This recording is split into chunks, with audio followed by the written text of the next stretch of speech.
就是讲咱自细汉到大汉，就是拢无人教咱教过讲要安怎去找你真正喜欢的。咱一出世到读国校开始，咱就是知影考试，所以就是大家来到高中来就是向面对这学习历程啊，爱做这自我的这合适的时阵，大家想的代志就是讲啊，我最后就是因为要考大学嘛，啊，伫这制度内底，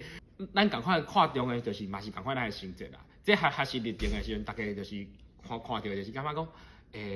我只是摕，就是只是一个过程啊，我只是。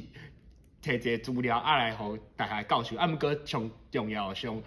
物件嘛是共款，就是咱的考试的成绩是悬还是低。我认为就是讲，咱考试的成绩的这比例就是爱